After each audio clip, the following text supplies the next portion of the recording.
treasure, Nicole Kidman.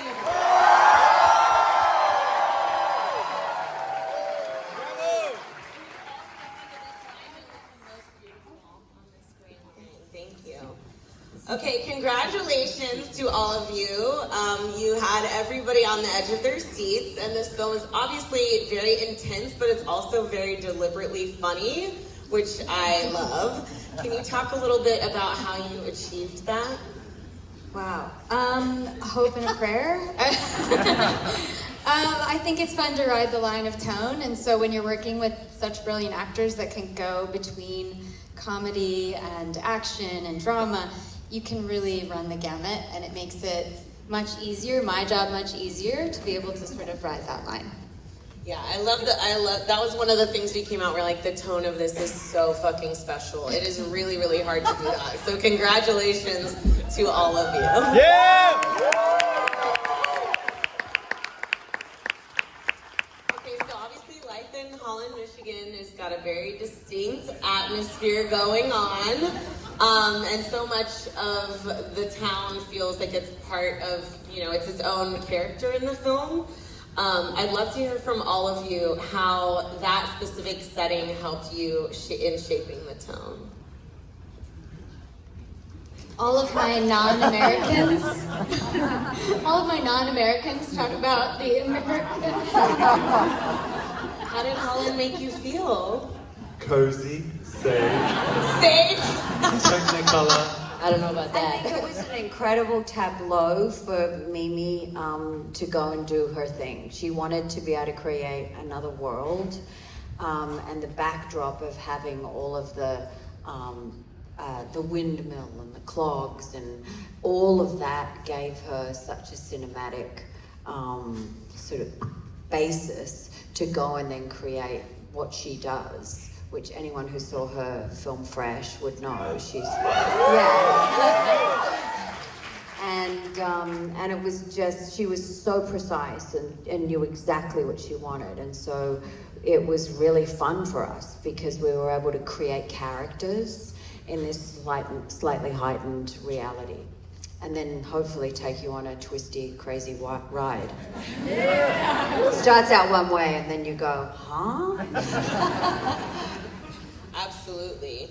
Well, Nicole, okay, so your character, Nancy, she's a little bit of that archetype of the American housewife, but then she really begins to go on her own journey and evolve as things start to unravel a little bit, and she, starts being a boss-ass bitch. Hey! She was a badass.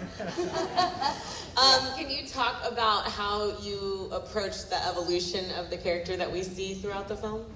I mean, I think there's a naivety to her, which is beautiful, and a desire to have an exciting life. And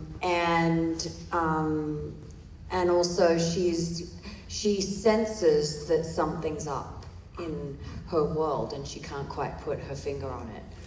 Little does she know. But, and she's craving something more out of her life, yet she doesn't want to ask for it and she doesn't know how to ask for it, and thus she's drawn to Gael's character. But it's sort of, and then she gets caught up in this almost like a caper because she's got a childlike quality to her. And then, the curtain drops and suddenly she has to grow up and really face what life is. And that's probably the arc I see with her. You did a wonderful job portraying It was super fun. And I just love seeing Mimi K get sort of this chance to show her chops and show what she can do, and there's more to come, right, Mimi? Hope so. There definitely is. Well, and kind of what you just touched on, the film is really got a lot of complex character dynamics, especially with Nancy and Fred, and I would love to hear how y'all worked on building that relationship between those two characters. It was fun, right? Yeah. I think Fred's misunderstood. I won't go into it now, but I do feel like that. It was good fun. It's great to play against knowing that it's, knowing that the twist and the terror is coming. And so you sort of present this performative, lovely life in this picture-perfect town. So that was good fun, wasn't it? Man, a few words. He was deriving a little bit of he was getting a little bit of pleasure from pretending to be nice before he turned it on. That's actually all just Matthew. He just is that way. I feel afraid. Just kidding. Okay, Mimi, let's talk about, this is part of what makes your aesthetic so interesting. There's a lot of imagery that's outside of, reality. Can you talk a little bit about your inspiration for the dreamlike sequences and what was most important to you to convey in those? I love the dog. The dog scene's my favorite. I think the dreams came out of a place of wanting to feel like we could be in Nancy's interior in certain moments and really sort of enter the anxiety of the fears she was having and also wanting to protect her family and protect her son.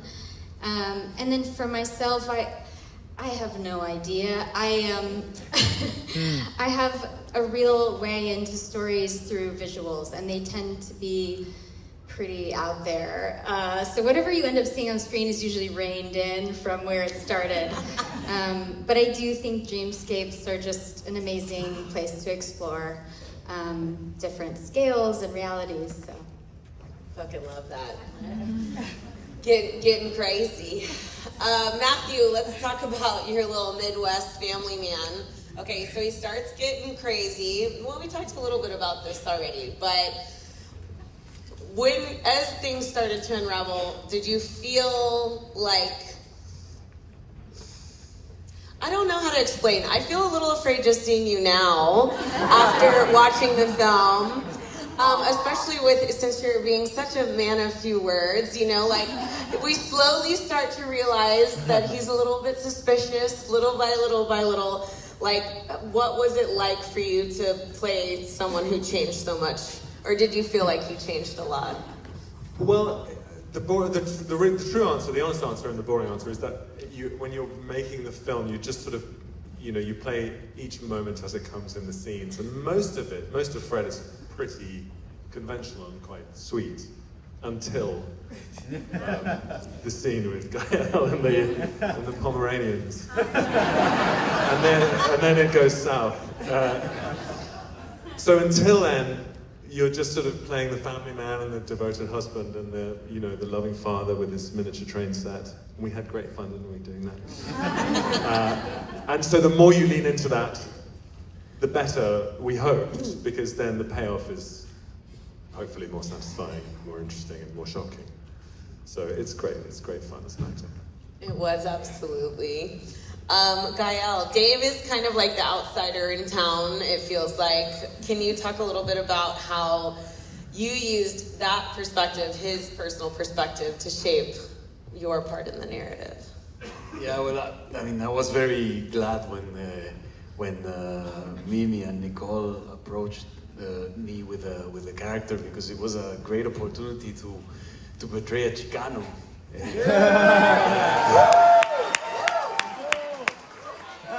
That is, tan pronto ya empezamos.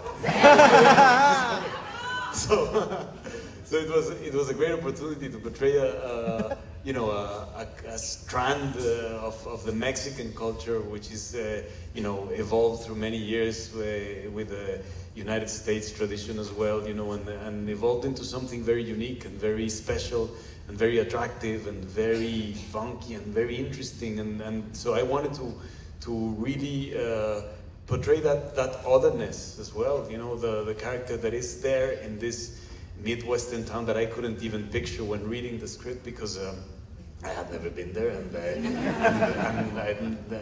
but obviously Mimi has. You're close from there. Yeah, I'm from Chicago. Yes.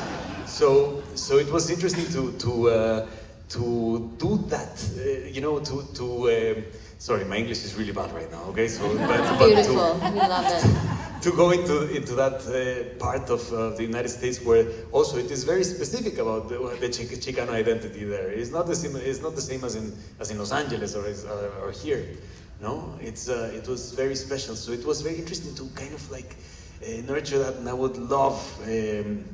I don't know, going into my own kind of world, you know, is this kind of mantra that you go in, and then playing opposite all of them was such a, you know, a manifest of wow, of intensity and of wanting to do a really good job as well, and of having a lot of fun as well. So it was, I don't know, did I answer? I don't think I answered the question. You did it. And I will say, Can I just say that he brought so much to the character, so much, and you know, Andrew Sadrowski, who's here, who wrote the script, which is amazing. Everything, you know, we put on the page. But like, look at this cast, you guys. They all brought so much complexity to every character that I couldn't have planned, and so yeah, incredible work. you did a great job. Can confirm. Jude, can you talk about what it was like filming with this cast, and also especially playing with, you know, the murder train set? If I hadn't known it was a murder train sound, I might not have played with it. I don't think I got that far in the script, but yeah, I mean, yeah. These guys are incredible. I mean, each and every single one of these guys, I feel like I've learned so much from, and the first few weeks working on set, I don't think I believed it. I thought I was dreaming, but yeah, I mean, if I could work with these guys on every job, I would. Thank you, Jude. I want to thank all of you for being here. Thank you for this beautiful special film. And please, everyone here, remember, vote for the audience awards right now. Thank you so much.